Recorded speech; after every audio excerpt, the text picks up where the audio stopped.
ඇත්තටම ගයිස් මේ අපේ බබාව සර්ප්‍රයිස් කරන්න තමයි යන්නේ. මම මල් එකක් ගත්තා. අපේ පසිදු මල්ලි තමයි මල් එක හදලා දුන්නේ. යාගේ ගර්ල්ෆ්‍රෙන්ඩ්. එහෙම තමයි යා සර්ප්‍රයිස් උනේ. ඇත්තටම මල්ලේ ගොඩක් ලස්සනට තිබ්බා. ඔයගොල්ලන්ට ආටිෆිෂල් මල් හදාගන්න ඕන නම් අපේ පස්සේ මල්ලිගේ ගර්ල්ෆ්‍රෙන්ඩ් තමයි ඒක කරන්නේ. ඒගොල්ලෝ මල් බොකේස් හදනවා. ඉතින් ඒකෙන් තමයි මම ගත්තේ.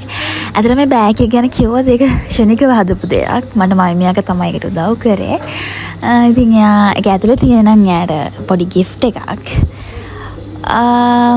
ඉතින් මල් එකයි gift එකයි මම කේක් එකක් යවුවා යාලා ගෙදරට. ඒක වීඩියෝ එකක් දාගන්න බැරුව ගියා. ඉතින් කේක් එක ලස්සනට තිබ්බා. කේක් එක හදලා දුන්න අක්කාත් ලස්සනට මට ඒක කරලා දුන්නා. ඉතින්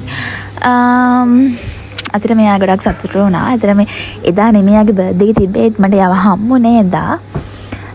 අපි දෙන්න කොළඹ ගියා. ඉතින් අයියා ඔය වෙහිකල් එක පදින ගමන් තමයි ඉන්නේ. එයා දන්නේ නැතුව තමයි යාගේ වීඩියෝ එක කරන්නේ. එකපාරට යන්නේ වෙනම ලෝකෙක ගිහිල්ලා ඉන්නේ. ඊට පස්සේ තමයි මම වීඩියෝ කරන්නද කියලා අහලා තමයි වීඩියෝ කරේ. අපි හයිවේ එකේ තමයි ඉතින් කොළඹට ගියේ.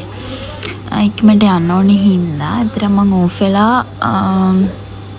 එහෙම තමයි කොළඹ ගියේ මගේ පොඩි වැඩකට. ඉතින් මම එයාට ෂර්ට් එකක් දුන්න බර්ත්ඩේ එකට. ඒක තමයි ඔයා ඇඳන් ඉන්නේ. ඒ ලස්සන නැති කියලා කමෙන්ට් එකක් දාගෙන යන්න.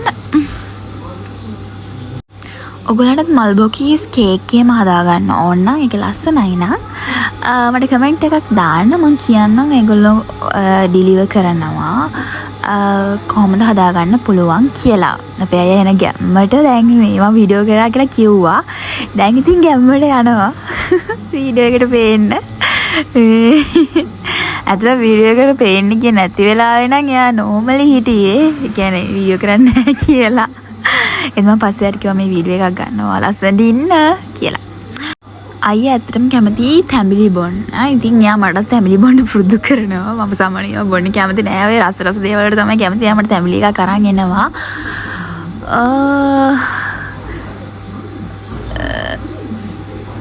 තැඹිලි කියන්නේ හොඳ ගුණ බීමක්.